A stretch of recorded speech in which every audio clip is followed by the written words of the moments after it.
Hello friends and dear students, स्वागत है आप सबका आपके अपने चैनल फार्मेसी जोन में। दोस्तों, हम लोग पढ़ रहे हैं diploma in pharmacy first year के subject human anatomy and physiology के चैप्टर 5 के टॉपिक हीमोपोइसिस को। तो आज के इस वीडियो में हम लोग देखेंगे कि हीमोपोइसिस क्या होता है और इसकी प्रोसेसिंग के बारे में समझेंगे। तो आइए शुरू करते हैं आज का अपना वीडियो। शुरू करने से पहले अगर अभी तक आपने चैनल को सब्सक्राइब नहीं किया है तो जल्द से जल्द चैनल को सब्सक्राइब कर ले। तो दोस्तों, हीमोपोइसिस जो है, हीमोपोइसिस मतलब होता है it's a process of formation of blood cells. Formation of blood cells means कि ब्लड के जो सेलुलर कंपोनेंट्स हैं उनके फॉर्मेशन यानी उनके बनने की प्रक्रिया को क्या कहा जाता है? हीमोपोइसिस। अब आप सबको पता है, पहले भी हमने डिस्कस किया है कि हीमोपोइसिस यानी कि जो ब्लड फॉर्मेशन की, ब्लड सेल्स के फॉर्मेशन की जो प्रोसेस होती है वो होती है कहाँ पे? बोन मैरो में। और बोन मैरो में बहुत सारी large number of continuously dividing cells पाई जाती हैं। मतलब बड़ी संख्या में लगातार विभाजित होने वाली सेल्स पाई जाती हैं, लगातार डिवाइड होने वाली सेल्स पाई जाती हैं। मतलब कि अगर कोई एक सेल है तो वो दो भागों में डिवाइड हो जाएगी, फिर ये एक सेल दो भाग में डिवाइड हो जाएगी, ये सेल दो भाग में, यानी एक से दो, दो से चार, चार से आठ, इस तरीके से कॉन्टिन्यूली डिवाइडिंग सेल्स होती है, जिसे कि कहा जाता है pluripotent stem sales. Pluripotent stem sales होती हैं बोन मैरो में, जो कि आगे जितने भी तरीके के, लगभग सभी तरीके के ब्लड सेल्स का फॉर्मेशन इन्हीं प्लूरिपोटेंट स्टेम सेल्स के द्वारा होता है। तो मीन्स की जो हीमोपोइसिस की प्रोसेस है ये स्टार्ट होती कहाँ से? ये प्लूरिपोटेंट स्टेम सेल से। तो अब हम देखेंगे कि कैसे प्लूरिपोटेंट स्टेम सेल से डिफरेंट ब्लड सेल्स का फॉर्मेशन होता है। तो सबसे पहले आपको हम ब्लड सेल्स के ब्लड सेल्स हमारे या सेलुलर कंपोनेंट्स ऑफ ब्लड कितने टाइप के होते हैं इसके बारे में भी डिस्कस कर लिया है, तो इसको एक बार यहाँ पे देख लेते हैं। ब्लड सेल्स होती हैं हमारी तीन तरीके की, RBC, WBC and platelets. RBC means होता है इरेथ्रोसाइट, डब्ल्यूबीसी होती है हम जिसे कहते हैं leukocytes and platelets is thrombocyte. और डब्ल्यूबीसी जो होती है इसमें कई और तरीके की सेल्स इंक्लूड रहती हैं, जिसे हम कहते हैं ग्रेनुलोसाइट और agranulocyte. Granulocytes and agranulocyte. Granulocyte का मतलब ये होगा कि वो सेल्स होंगी एग्रेनुलोसाइट्स में, जैसे आपकी मोनोसाइट्स हो गई, लिम्फोसाइट्स हो गई, ये आपके आ जाएंगे किसमें? ए ग्रेनुलोसाइट्स में। और प्लेटलेट को कहा जाता है थ्रोम्बोसाइट। तो सबसे पहले हम स्टार्ट करेंगे इरिथ्रोसाइट की प्रोडक्शन को समझेंगे। इरिथ्रोसाइट मतलब आरबीसी की प्रोडक्शन को समझेंगे। और आरबीसी यानी इरिथ्रोसाइट के प्रोडक्शन के लिए कौन कौन से इंपॉर्टेंट न्यूट्रिशन होते हैं वो भी पहले बताया जा चुका है, that is vitamin B12 and folic acid. ये मेन रिस्पॉन्सिबल होते हैं for the production of erythrocyte. तो प्लूरिपोटेंट सेल में पहले रिलीज होता है, यानी बोन मैरो के प्लूरिपोटेंट सेल से रिलीज होती हैं pro erythroblast. Pro erythroblast cell यहाँ से रिलीज होती हैं, और प्रो इरिथ्रोब्लास्ट से फिर यहाँ पे होता है इरिथ्रोब्लास्ट सेल होती है, इरिथ्रोब्लास्ट।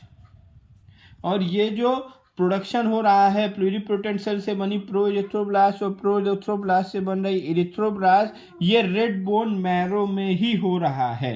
अब इससे निकल के ब्लड स्ट्रीम में पहुंचती हैं इमैच्योर आरबीसी यानी इमैच्योर इरिथ्रोसाइट, जिसे कि हम कहते हैं रेटिकुलोसाइट्स। रेटिकुलोसाइट्स ये इमैच्योर होती हैं।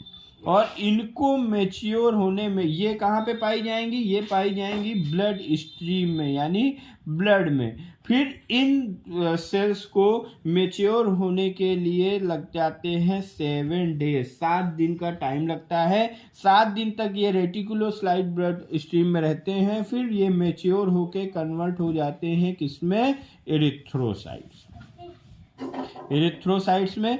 तो ये एरिथ्रोसाइट मैच्योर सेल में ये कन्वर्ट हो जाते हैं। तो ब्लड एरिथ्रोसाइट के प्रोडक्शन की जो प्रोसेस है that is bone marrow, bone marrow में पाई जाएगी प्लूरिपोटेंट स्टेम सेल्स, फिर प्लूरिपोटेंट स्टेम सेल से बनेगी प्रो एरिथ्रोब्लास्ट, प्रो एरिथ्रोब्लास्ट से बनेगी एरिथ्रोब्लास्ट, एरिथ्रोब्लास्ट से ब्लड स्ट्रीम में पहुंचेगी रेटिकुलोसाइट जो कि इमेच्योर सेल होती है, जो कि 7 दिनों में फिर मैच्योर होके कन्वर्ट हो जाती है किसमें, एरिथ्रोसाइट में। देन हम सेकेंड देखेंगे प्लेटलेट के बारे में कि प्लेटलेट यानी कि जो हमारी थ्रोम्बोसाइट्स है उनका फॉर्मेशन कैसे होता है, उनके फॉर्मेशन की प्रोसेस क्या है। तो जो आपकी थ्रोम्बोब्लास्ट है ये कन्वर्ट होती है मेगा कैरियोब्लास्ट में, थ्रोम्बोब्लास्ट कन्वर्ट होती है किसमें, मेगा कैरियोब्लास्ट इन ब्रेड बोन मैरो। और ये जो आपकी मेगा कैरियोब्लास्ट है, मेगा कैरियोब्लास्ट ये एक तरीके की सेल है जो कि रिस्पॉन्सिबल होती है for the production of thrombocyte. Then megakaryoblast ये कन्वर्ट हो जाते हैं मेगा कैरियोसाइट्स में, मेगा कैरियोसाइट में, और मेगा कैरियोसाइट से ये कन्वर्ट हो जाते हैं किसमें, थ्रोम्बोसाइट्स में। थ्रोम्बोसाइट ये यहाँ पे कहाँ ये आ जाती हैं, कहाँ, ब्लड स्ट्रीम में, और जो फर्दर फिर ब्लड सेल का प्रोडक्शन करते हैं। तो हमने देखा इरिथ्रोसाइट के फॉर्मेशन की प्रोसेस यानी आरबीसीज के फॉर्मेशन की प्रोसेस जो कि है रेड ब्लड सेल, एंड दूसरा हमने थ्रोम्बोसाइट यानी प्लेटलेट की फॉर्मेशन देखा। अब हम नेक्स्ट देखेंगे डब्ल्यूबीसी के बारे में। डब्ल्यूबीसी यानी वाइट ब्लड सेल जिसे कि हम ल्यूकोसाइट्स भी कहते हैं। अब ये डब्ल्यूबीसी का जो फॉर्मेशन होता है, क्योंकि डब्ल्यूबीसी में जो सेल्स पाई जाती हैं इनमें कौन कौन सी सेल्स होती हैं, पहले तो डब्ल्यूबीसी, पहले इसके हम टाइप्स के बारे में समझ लेते हैं, तब इसकी प्रोडक्शन को, इस फॉर्मेशन की प्रोसेस को समझने में थोड़ी आसानी होगी। तो डब्ल्यूबीसी जो होती है इनमें, इनके सेल में जो ग्रैनुलर स्ट्रक्चर के बेसिस पे इनको 2 पार्ट्स में डिवाइड किया गया, एक है आपका ग्रैनुलोसाइट और दूसरा है agranulocyte, granulocytes and agranulocyte. फिर जो ग्रैनुलोसाइट सेल्स होती हैं ये 3 प्रकार की होती हैं, 3 टाइप की होती हैं, बेसोफिल, इस्नोफिल एंड न्यूट्रोफिल। ये 3 तरीके की सेल्स होती हैं जिसे कि हम कहते हैं ग्रैनुलोसाइट। फिर आ जाते हैं हम ए ग्रैनुलोसाइट में। तो ए ग्रैनुलोसाइट में 2 तरीके की सेल्स होती हैं जिसे हम कहते हैं मोनोसाइट्स एंड लिम्फोसाइट्स। और फिर फर्दर लिम्फोसाइट्स जो होती हैं ये 2 पार्ट में डिवाइड हो जाती हैं जिसे हम कहते हैं T lymphocyte, T lymphocyte and B lymphocyte. ये 2 तरीके के 2 सेल्स में डिवाइड हो जाती हैं। ये प्रॉपर पूरा एक क्लासिफिकेशन है डब्ल्यूबीसी का। तो अब हम इन सभी सेल्स के फॉर्मेशन के बारे में देखेंगे। तो वही कहाँ से, रेड बोन मैरो में पाई जाएंगी प्लूरिपोटेंट स्टेम सेल्स, और ये प्लूरिपोटेंट स्टेम सेल्स जो कि रिस्पॉन्सिबल होती हैं for every type of RBC, every type of blood cells यानी सेलुलर कंपोनेंट। तो पहले ये हम इनके बारे में देखेंगे जो ग्रैनुलोसाइट सेल हैं। तो ये प्लूरिपोटेंट सेल में ये बनती है माइलोब्लास्ट। यहाँ पे माइलोब्लास्ट सेल का फॉर्मेशन होता है। माइलोब्लास्ट सेल क्या है, ये एक तरीके की इमेच्योर डब्ल्यूबीसी है, इमेच्योर ग्रैनुलोसाइट से, जो कि आगे जो हमारी ग्रैनुलोसाइट सेल्स हैं उनके फॉर्मेशन के लिए रिस्पॉन्सिबल होती है। फिर ये कन्वर्ट हो जाती है तीनों बेसोफिल माइलोसाइट में, बेसोफिल माइलोसाइट, बेसोफिल माइलोसाइट्स में, और उसी तरीके से कन्वर्ट हो जाएगी फिर इस्नोफिल माइलोसाइट, ये शॉर्ट फॉर्म में लिख दे रहे हैं यहाँ पे, और फिर न्यूट्रोफिल माइलोसाइट्स में कन्वर्ट हो जाएंगी। और फिर ये बेसोफिल माइलोसाइट आपके कन्वर्ट हो जाएंगी बेसोफिल में, और इसिनोफिल माइलोसाइट्स कन्वर्ट हो जाएंगी आपकी इसिनोफिल में, और वहीं पे न्यूट्रोफिल माइलोसाइट्स कन्वर्ट हो जाएंगे आपके कहाँ, ये न्यूट्रोफिल्स। तो ये और ये जो तीनों टाइप हैं, these are the types of granulocytes RBC, granulocyte RBC.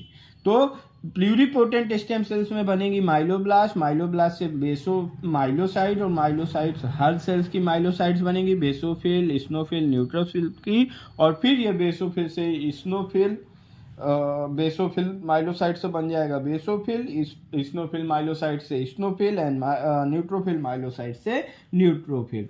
Then आ जाते हैं हम नेक्स्ट सेल पे, तो यहाँ बनती है मोनोब्लास्ट, मोनोब्लास्ट से बनेगी फिर आपकी मोनोसाइट, और मोनोसाइट्स ये क्या है, एक तरीके की ग्रेनुलोसाइट्स आरबीसीज हैं ये।